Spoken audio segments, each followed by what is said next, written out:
స్వాగతం. మీ పేరు? నా పేరు కుమారస్వామి. ఏం చేస్తారు మీరు? నేను ఇక్కడ చాట్రాయి పశు వైద్యశాలలో పశు వైద్య సహాయకుడిగా చేస్తాను. ఇప్పుడు ఇక్కడ డాక్టర్ గారు వస్తున్నారా? మనకి ఉన్నారా డాక్టర్ గారు? ఎడిషనల్ ఛార్జ్ అండి, ఫుల్ ఛార్జ్ లేదు. ఎక్కడి నుంచి రావాలి? మనకి ఎర్రంపల్లి డాక్టర్ గారు. ఎర్రంపల్లి పేరండి? డాక్టర్ శివనాగేంద్ర. ఎర్రంపల్లి నుంచి ఇక్కడికి రావాలా? ఎడిషనల్ ఛార్జ్ అండి. అదే వస్తున్నారా? వస్తారు. ఎన్ని రోజులకి ఒకసారి వస్తారు? ఎమర్జెన్సీ కేసు ఉన్నప్పుడు ఎలా వస్తారు. ఓన్లీ ఎమర్జెన్సీ కేసులు ఉంటే మాత్రమే వస్తారు. లేదు అంటే కనుక వీక్లీలో 3 days వస్తారు సార్. ఇక్కడ 3 days, అక్కడ 3 days చూస్తారు. ఇక్కడ 3 రోజులు, అక్కడ 3 రోజులు. ఎన్ని హాస్పిటల్స్ ఉన్నాయండి ఇక్కడ చాట్రాయిలో? మన చాట్రాయి మండలం మొత్తంలో 3 వెటనరీ పశు వైద్యశాలలు ఉన్నాయి, 2 గ్రామీణ పశు వైద్యశాలలు ఉన్నాయి, 8 రైతు సేవా కేంద్రాలు ఉన్నాయి. వీటన్నిటిలోనూ స్టాఫ్ ఉన్నారా? ఉన్నారు సార్. అన్ని హాస్పిటల్స్లో ఉంటారు. ఇప్పుడు ఈ 3 హాస్పిటల్స్లో కూడా ఉన్నారా డాక్టర్? 3 హాస్పిటల్స్లో డాక్టర్ గారు మనకి ఎడిషనల్ ఛార్జ్ అండి. చిత్తపూర్ కంట్రోల్లో ఒక డాక్టర్ గారు ఉంటారు. ఎవరండి ఆయన? డాక్టర్ శశివర్మ గారు. ఎక్కడి నుంచి వస్తారు? ఆయన ఏదర్ నుంచి వస్తారండి. ఏదర్ నుంచి వస్తారు. ఆయన వస్తారు, మీకు తెలియదుగా అక్కడ వస్తున్నారు రాంది అనేది? వస్తారు సార్. సేమ్ ఇక్కడ ఎలాగో అక్కడ కూడా అంతే. మనకి చాట్రాయికి చనుబండకి డాక్టర్ శివనాగేంద్ర బాబు గారు. ఈ 2 చోట్ల శివనాగేంద్ర బాబు గారు. ఇప్పుడు అక్కడ చిత్తపూర్ అండి? అవునండి, చిత్తపూరు. ఏదర్ నుంచి డాక్టర్ శశివర్మ గారు వస్తారు సార్.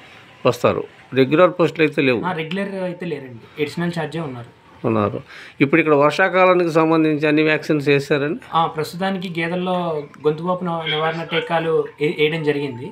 తర్వాత గొర్రెలు మేకల్లో ఇప్పుడు ప్రస్తుతం సీజనల్గా చొంగ వ్యాక్సిన్ అనేది వస్తుందండి, బ్లూ టంగ్ అనేది. అది కూడా అన్ని చోట్ల డిస్ట్రిబ్యూషన్ చేసేసాము, వేయడం కూడా జరిగింది. కుక్కల్లో వచ్చేసేసి రేబీస్ వ్యాధి నివారణ టీకాలు కూడా మొన్న జూలై 6వ తారీఖున అందరికీ సప్లై చేసాం. అందరూ కూడా పెంపుడు కుక్కలన్నిటికీ వేయించేసాం. ఈ మధ్య బురుగూడెంలో ఒక కుక్కకు పిచ్చెత్తి ఒక 10 మందిని కరిచిందనే వార్త ఒకటి వచ్చింది. దాని గురించి మీరేమైనా చర్యలు కైకొన్నారా? సార్, వీధి కుక్కలు అనేపాటికి అది మొత్తం పంచాయతీ వాళ్ళ కంట్రోల్లో ఉంటుంది సార్. అది రేబీస్ కనుక అటాక్ అయితే కనుక మనం ఎవరో ఏం చేసేదేం లేదు. దాంతో జాగ్రత్తగా ఉండి వీలైనంత వరకు దానికి దూరంగా ఉంటాం. 2 to 3 daysలో ఆ కుక్క చనిపోద్ది రేబీస్ అటాక్ అయిన తర్వాత. అది కరిసింది కదా కొంతమందిని, కొన్ని జంతువుల్ని, కొన్ని పశువుల్ని, మనుషులను కూడా ఒక 10 మంది వరకు మనుషులను కూడా కరిసిందని చెప్పేసి వాళ్ళు గగ్గోలు పెట్టారు. సార్, మాకు అది కరిసిందని వార్త వచ్చినటువంటి జంతువులన్నిటికీ కూడా వ్యాక్సిన్ అనేది మేము వేస్తాం సార్. వేసారా బురుగూడెంలో? అది మాకు తెలియజేసిన వాళ్ళందరికీ వేసాం సార్.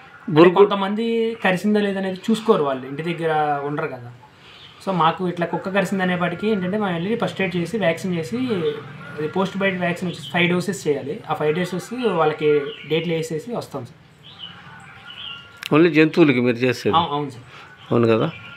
ఈ కుక్కను కరిసిందని చెప్పేసి, ఈ పశువుని కరిసిందని చెప్పేసి అంటే వాటికి చేస్తారు? వాటికి రేబీస్ రాకోకుండా ముందు జాగ్రత్తగా టీకాలు వేస్తాం, పోస్ట్ బైట్ షెడ్యూల్. అలా బురుగూడెంలో ఎన్ని చేశారండి మీరు?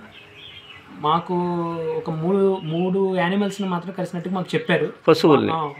దూడలను వాటికైతే చేసామండి. ఒక కుక్కకి కరిసిందన్నారా, కుక్కకు కూడా వైద్యం చేశారు. ఇబ్బంది ఏం లేదంటారు వాటికి ఇబ్బంది ఏమి ఉండదండి. పోస్ట్ బైట్లో వ్యాక్సిన్లో 5 doses ఉంటుందండి, 1 month ఉంటుంది కోర్సు. ఆ 1 month 5 doses కంప్లీట్ అయ్యేంత వరకు రాకపోతే మాత్రం ఇబ్బంది ఏమి ఉండదండి. ఓకే.